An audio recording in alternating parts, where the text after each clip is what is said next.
live from Cambridge, and I thought I would start my little intro here to show you that I'm going to be killed by a bike at any given moment. Apart from that, let's go into the details. Also, sorry for the continuity issues in this video, but I've had to film it in more than one go because, as you just saw, I was going to get run over by a bike at any given moment. So I had to really stop filming at some point and just decide that I would do the narration from another part.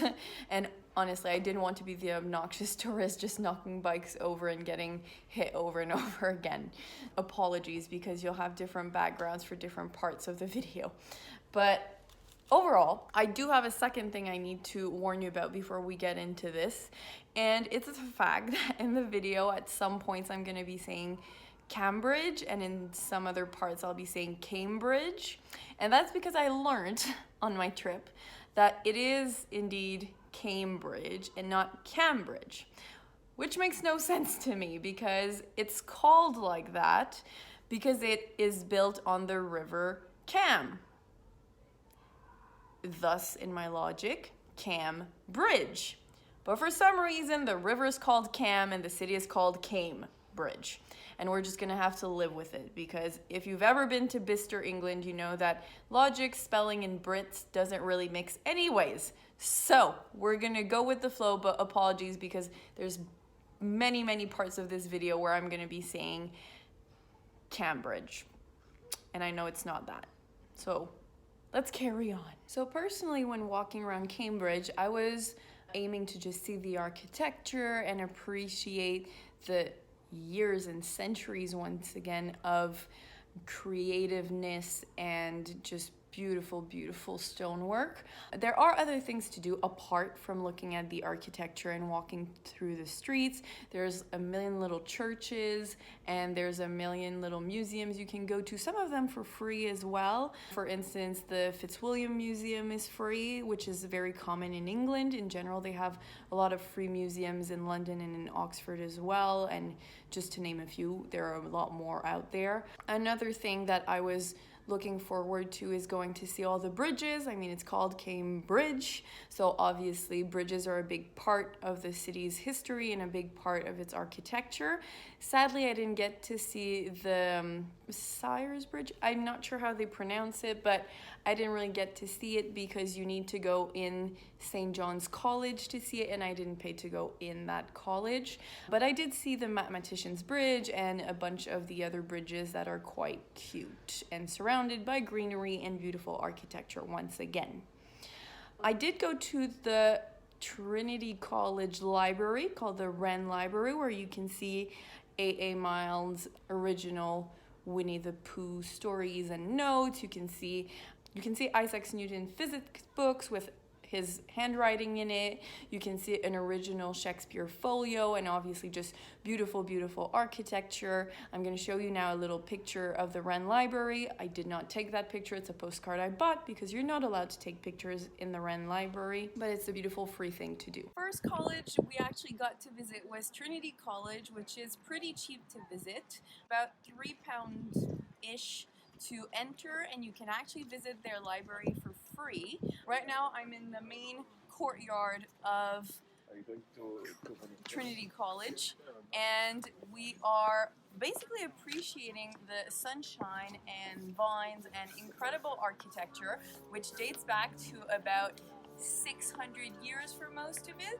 At first it was just a chapel, which insert little clips now of the inside, and you can probably hear the organ playing in the background. So originally it was just a chapel, but eventually Henry VIII made it into a part of the university and the colleges, and that brought on so many other buildings that you see around me right now. And I have to say, it's pretty point on. Really nice college to visit for such a cheap price. Cambridge is mainly composed of a bunch of colleges, opposite to what you can see if you go visit Harvard or any big university in America. When you visit Oxford or Cambridge, you normally get a different vibe because the campus is not set like, oh, this is Cambridge University. It's more like, oh, here you have Trinity College, here you have St. John's College, and you have a bunch of little colleges around the streets. So you end up walking around this city as you're visiting the university, which is very different to going to Harvard, where you go to a special campus and everything around you is just Harvard.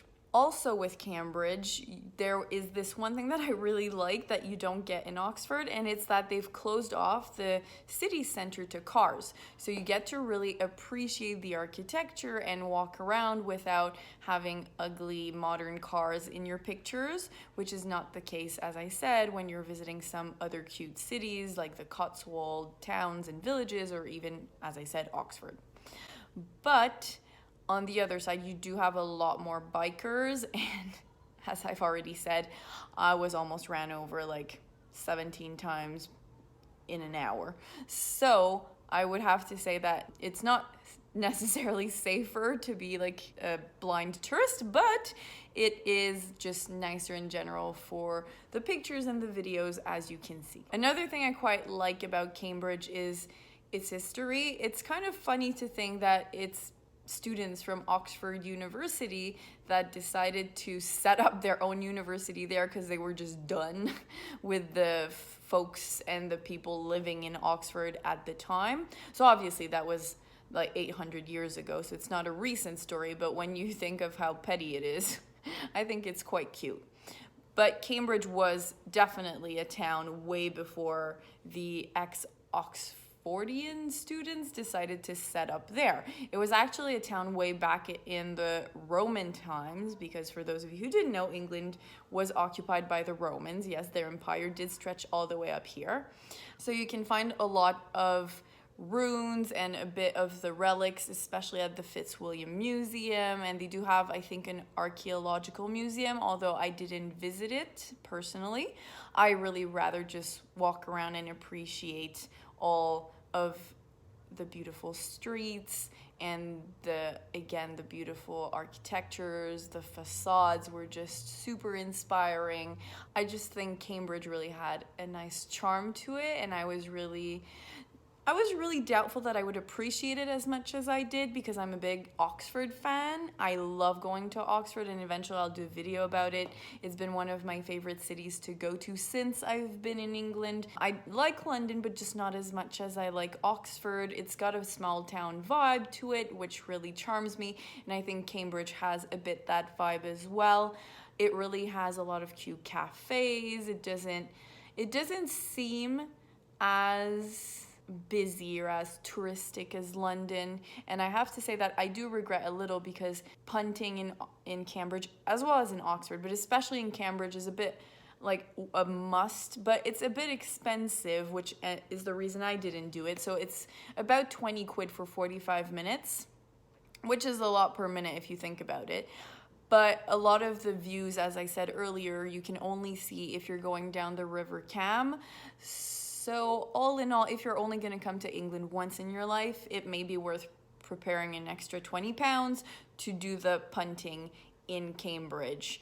I have to say, I didn't do punting in Oxford either, so I can't really say if the views are as memorable in Oxford, but definitely in Cambridge, they're a thing. So I would say some of my favorite streets and lanes were definitely the King's Parade, where you pass in front of the incredible King's College. I really also liked walking all the way down to, I think it's St. John Street, where you pass in front of Trinity College and St. John College, which are really pretty architecture-wise and different from one another. Like, none of these three colleges look anything alike. I mean, the All Saints Square also had a bit of an artisanal thing going, which was really cute as well, and it really gave a nice vibe to this city, a real student side to it. It was nice getting deeper in the city center and seeing the round church, which is really known for its architecture, because I don't think there's any other round churches in England, so it's a bit of a staple of Cambridge. And just looking around, really, the nice cafes, the nice squares, a few fountains here and there were a lot of flowers considering that it's February here and you don't necessarily expect much. The daffodils are starting to appear, but it was really surprising to see how many windows and how many planters were already blooming. So, I mean, as a Canadian who's normally stuck in snow at this time of year, I really appreciated this cute springy vibe. And to be fair, we had a really nice day. Like, some of the videos are probably pretty cloudy, but overall we had sun over the course of the day. It wasn't windy, it wasn't cold. It was a really nice, comfortable February day to be visiting Cambridge, and maybe that's part of the reason why I was seduced. And I would definitely recommend hitting it up for a day trip if you're around London. It's a pretty easy train ride. I think it's a straight ride from King's Cross, if I'm not confused, and then it's about 50 minutes straight to the train station. Casey and I did it using a tour company, so we paid like 20 quid and it was straight from Aylesbury, where we live, all the way to Cambridge for the day, and it was like an hour and something per bus, but it was definitely worth it. So guys, this is how my day in Cambridge with Casey ends, by the Mathematician's Bridge. It was really awesome. It does compete quite strongly with Oxford, and I would say it is definitely worth the stopover. And although both Oxford and Cambridge are known for punting, it seems that the punting in Cambridge might have better views. But I do think Oxford might have even more to bring architecture-wise. Side note, I did not get run over by a bike, which is a sheer miracle. They're everywhere. So thanks for tuning in, and subscribe if you want more of this. Hopefully I can share Oxford with you next.